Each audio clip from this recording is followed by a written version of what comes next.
I usually don't shoot this late because I like the sunlight. I don't know, the videos look better. However, I literally have 2.5 days to finish another project.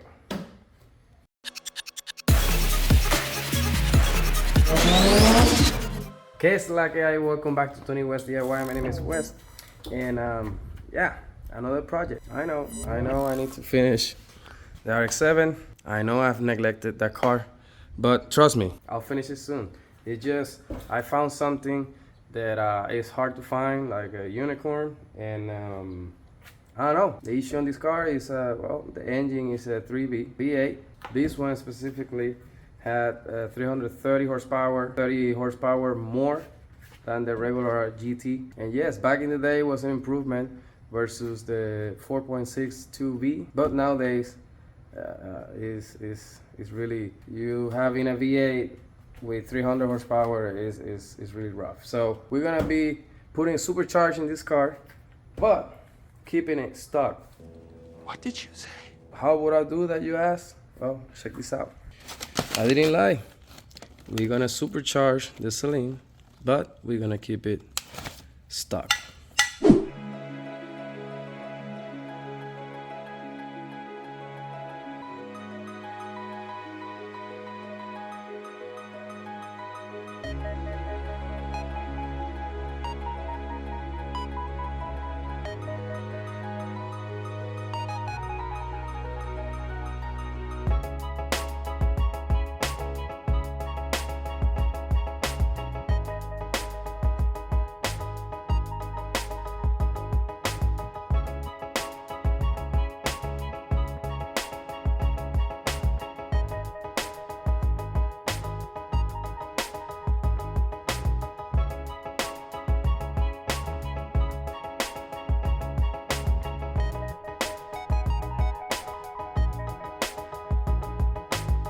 All right, so I made quite good progress last night.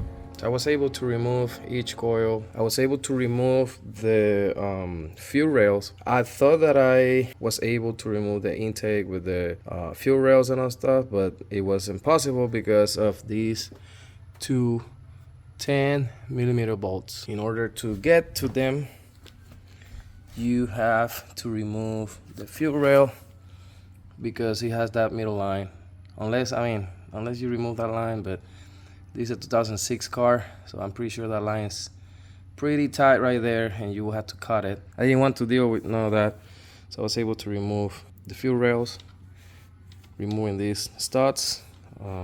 Pretty easy. I think these are 8mm if I'm not mistaken, and then remove all the bolts around the intake manifold. Make sure you remove these harness and then the huge harness that runs on the rear of the intake manifold from here as well. I was trying to remove it from there. I didn't have too much room, so it was easier for me to remove it from that bracket. And I don't think I recorded this because the GoPro ran out of battery, but this is the tool that I utilize to unlock the fuel line from the fuel rail. You basically identify the size. Once you find it, you put it around it, you press inside, and then you pull, and it should release. Let me see if I can find where was it so you can understand it better. Yeah, so hold it, you identify the correct diameter, and then you push towards the fuel line, and then you pull the line, and it come off. So pretty simple, but if you don't have this tool, it's gonna be a pain in the butt. Also, there was another line that was a pain in the butt as well, and it was this one. So and here you have to press this clear ring really hard to be able to unlock that, and then you pull it. But give me a couple minutes of trying to utilize my brain how to pull it. Now what I need to do is clean that area and then prevent any debris to go inside. I'm probably gonna use a blade or something, wipe all that, remove all that junk that is there. And then I have to drain the coolant because I have to remove that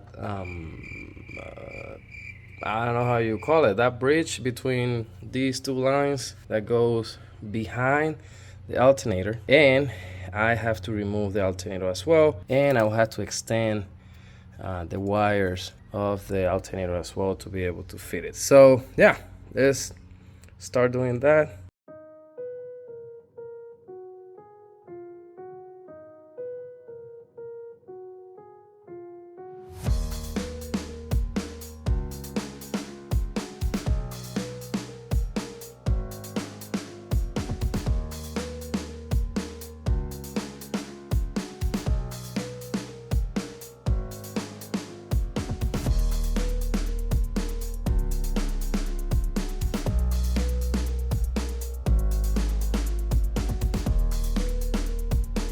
All right, so alternator is out.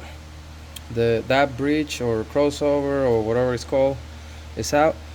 The reason why I'm removing the water pump pulley, I also have to remove the Saleen harmonic balancer or crank pulley, however you're gonna call it, is because apparently, and it's interesting, I can't use Saleen pulleys with the Saleen Supercharger.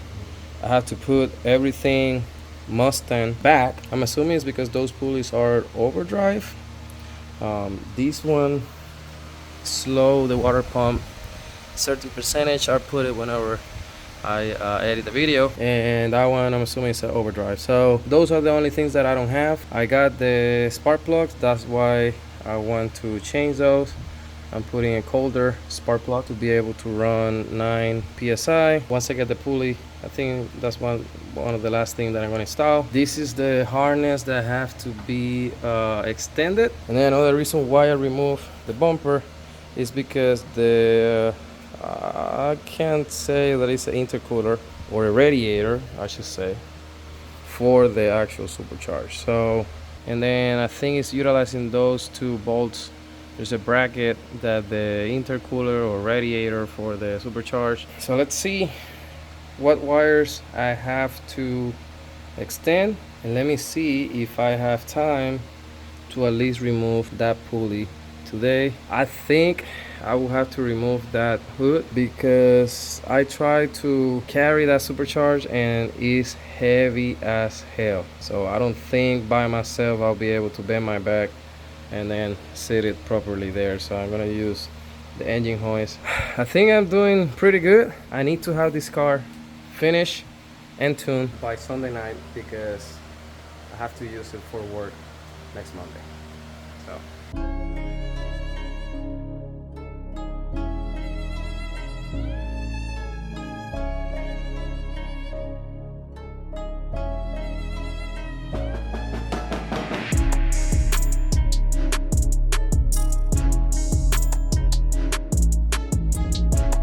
it's the next day, and wanted to give you an update. Didn't record too much, but wanted to explain what I did, where I'm at the process. So I was able to remove the water pulley, and I was able to replace the underdrive, I apologize earlier, pulley or harmonic balancer for a Mustang GT one. That was interesting. I spent too much hours, and that set me back a little bit, and it was because I was utilizing Harbor Freight cooler and tried to modify it to make it work, and I didn't want to remove the fan, and yeah, it was a nightmare. So if you ever have to replace the pulley, I would just get one of these. I was able to get it in AutoZone, and yeah, it worked. The only thing was that the correct bolt that threads into the sling pulley was this, and it only comes with two.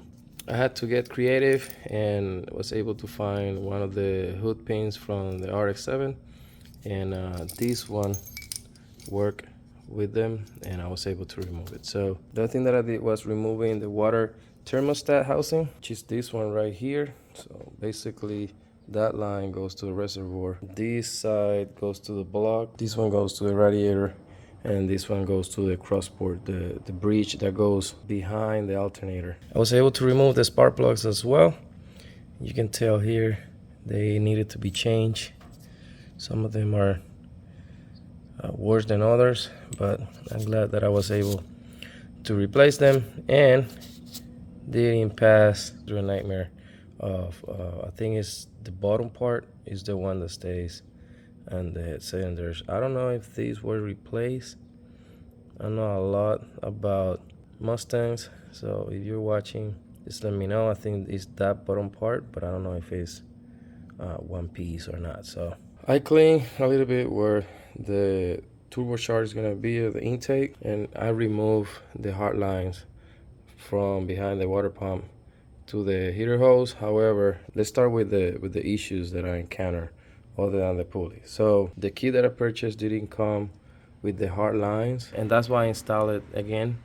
I want to see if the supercharge hits that line, because I'm assuming that the line that comes with the kit, that is supposed to go like lower and then come in here and just go to the crossport.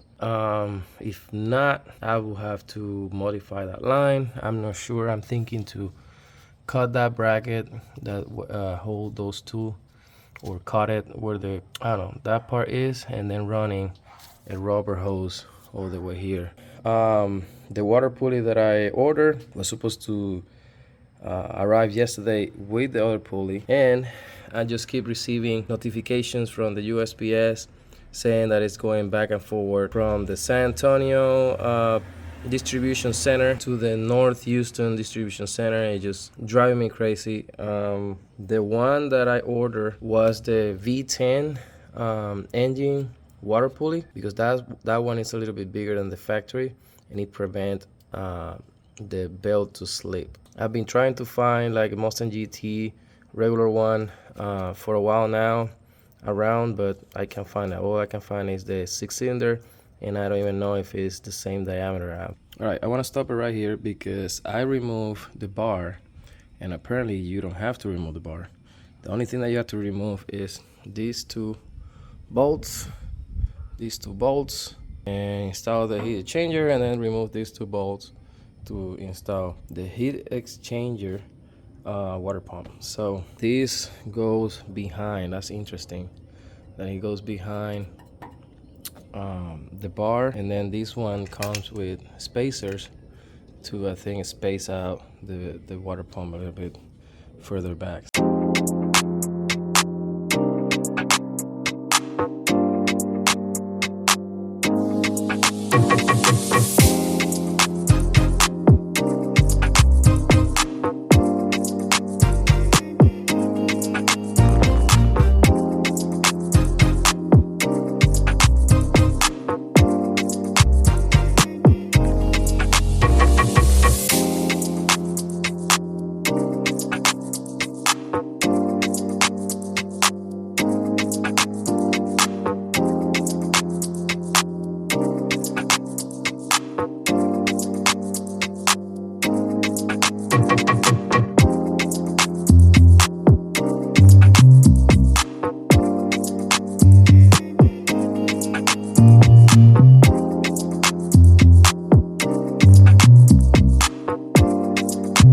Alright, I installed all the water piping or coolant piping for the heat exchanger, and I cleaned all that. This is what I did. So I utilized the stock elbow from the crossport, and then I found heater hose. I think it was O'Reilly. I already checked the level of the oil. I'm not gonna change it today, but that's where you check the level and then add more or if needed. So what I'm gonna do now is get the engine hoist to see if it doesn't touch that line, and then I'll see if I can keep going or if I just have to stop and then remove all that to start modifying. Other thing I noticed is that the kit that I purchased didn't have this part as well. Thing on the instructions is showing that this is plastic, it is smaller. So I hope, I kind of put it there to see if this line that goes from the heat exchanger to the actual supercharge is in the way. It doesn't seem to have any issues. This part goes to the cross port in this side, and I already like put it there, and everything seems fine. So, but at some point I was worried as well, just because yeah, these parts were famous at some point, but now they're no longer in production, and yeah, it's really hard to find them. So let's put that there and pray that everything is gonna be fine.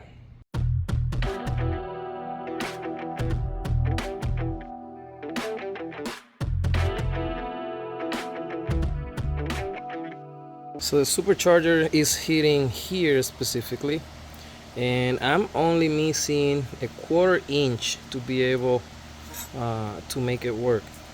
So what I did was I cut that bracket right there, and now it was like that a little bit, so now it can go in without any issues.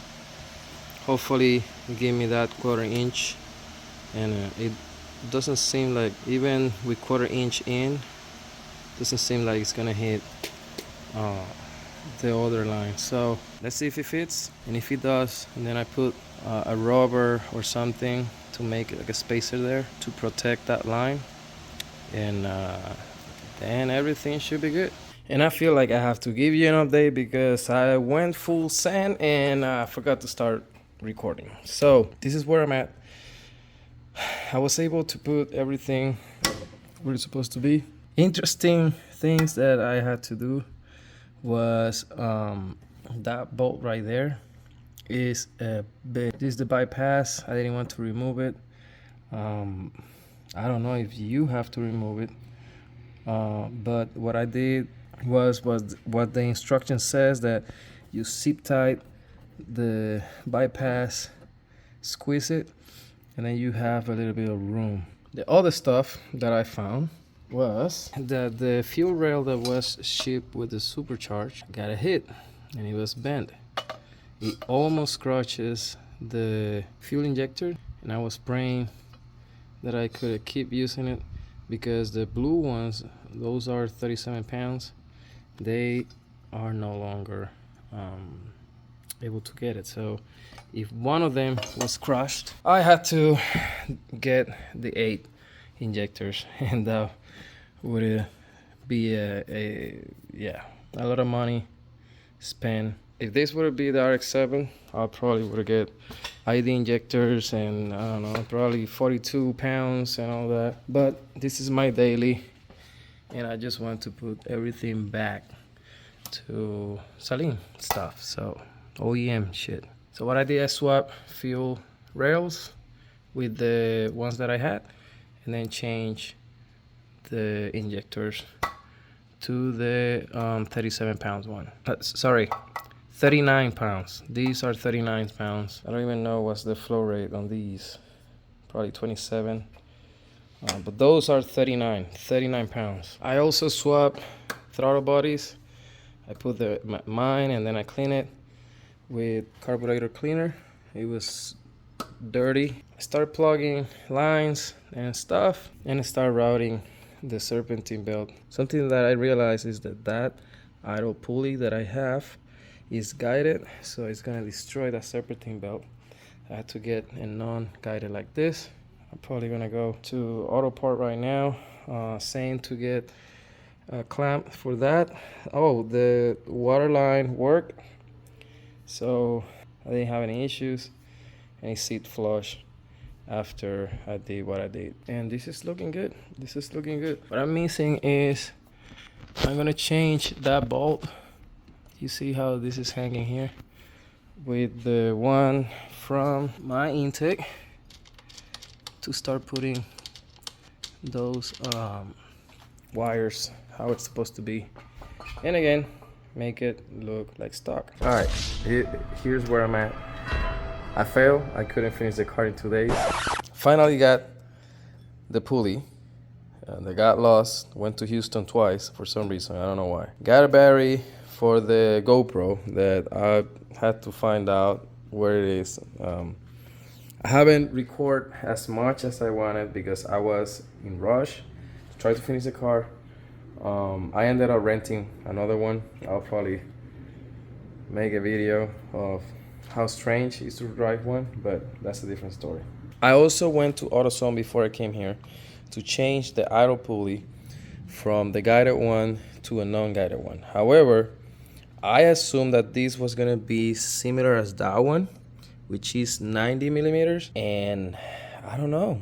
I ordered it from 2006 Mustang GT, and this is what I got. I want to measure this because if this is 76 millimeters, then that's the one that I'm supposed to have for this car.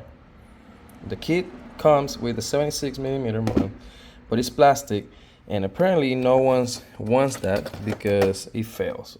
Prematurely fails. This one is steel.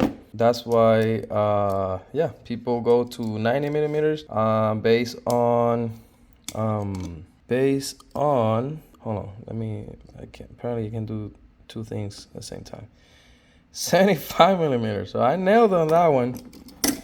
Let me talk about the pulleys a little bit more, but I kind of nailed it without knowing it. I thought that I was gonna get a 90 millimeters, and then I would have to find hunt down a belt, which is still a possibility.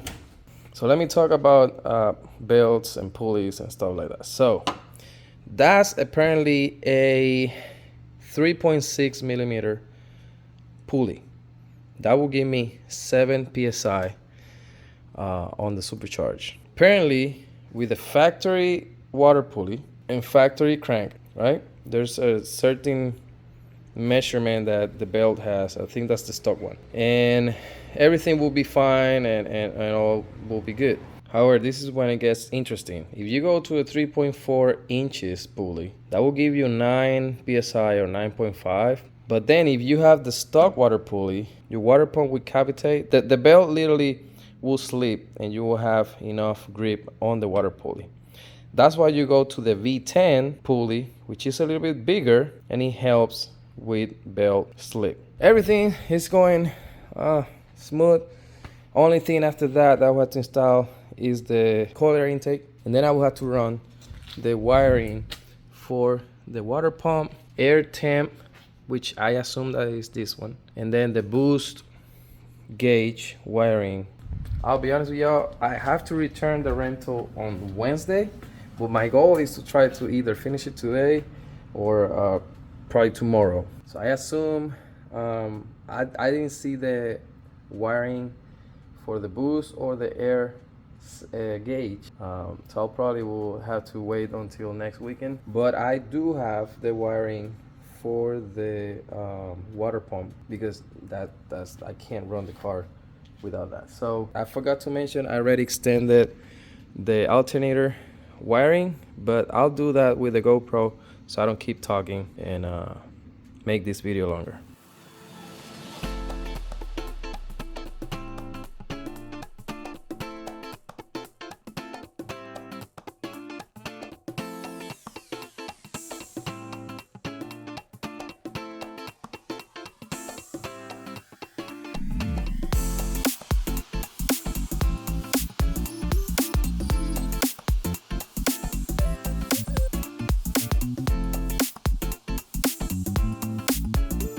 All right, and this is how it's started to look. This is the wire. I need to try to find out if I need to get like a zig tag or something, or I'm assuming there's a hook that was supposed to be on that bolt to put it here.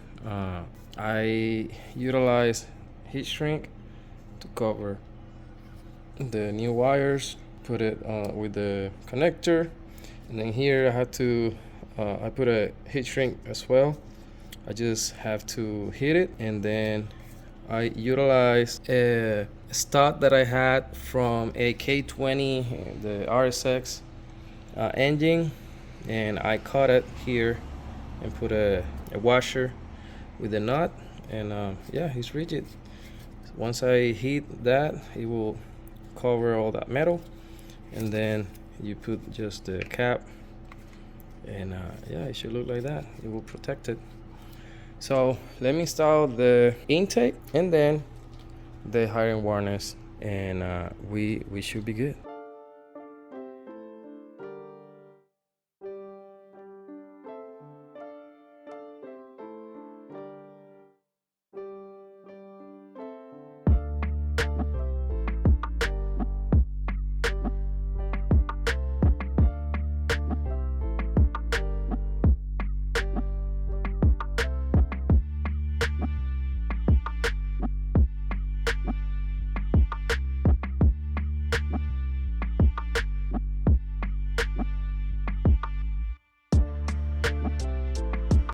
I feel better now.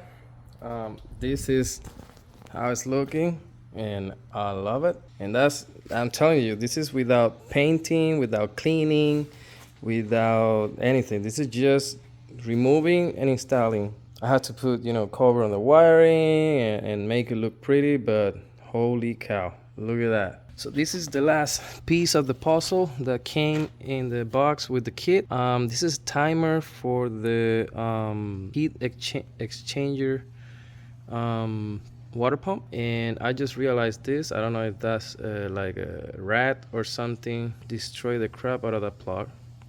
So unfortunately I will need to find one of these plugs online and then redo it, because those two wires were touching. I hope that didn't burn the pump, because I need this car ASAP. All right, last break to get this Saleen running again. So let's see what happened. So this is where we left last time. I just got this. So let's see if we can swap that for here. I already tested the water pump yesterday. I ran 2 wires straight from the battery, and the water pump works, so everything is good. The only thing that I'm scared, and not really, is just to see if the timer actually worked, because if not, then I will have to change the plan. And instead of running this wire that goes to the fuse panel that is inside the car, I will have to just run new wiring, get a relay, and then put it to ignition or something that it will get power as soon as I get my ignition on. So I did confirm that the water pump stays on all the time. It's just the timer is for once you put the ignition on, apparently it just the water pump starts 15 seconds after that, or something like that. I mean, at least that's what I got from the forum. So enough to talk. Let's fix that plug, run the wire, and change the fuel pump. And I think at least it should be good for running. The only thing that I'm missing are gonna be the gauges. This one is for the boost. I put this one is from the RX-7, but it's a liquid sensor, a pressure sensor. I'm not sure if that was gonna work, but I'm gonna run only 7 psi. This one is rated to 150. I'm not sure how accurate it will be. And then the air temperature sensor, which I purchased the plug and stuff like that, so I will have to wire and all that. But that's probably gonna be next weekend. So let's focus on that.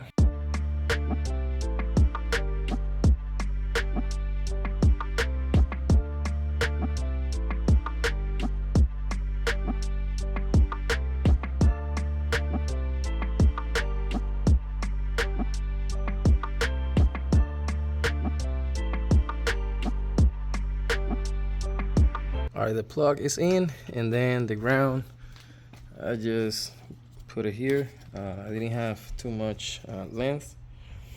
I don't know how that looks too low. I'm assuming that's why it was damaged. Because if you see, it's a lot lower than everything else. So we have to keep an eye on that. Now I just have to run this wire inside the car.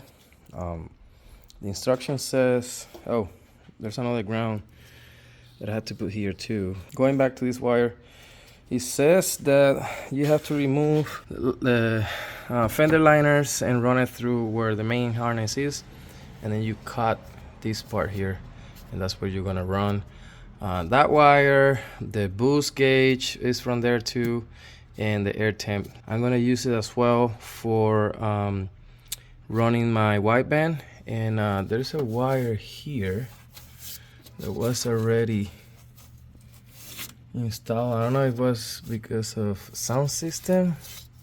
Where that shit goes though. Oh, yep. Here it is. I didn't even notice that I had that thing there.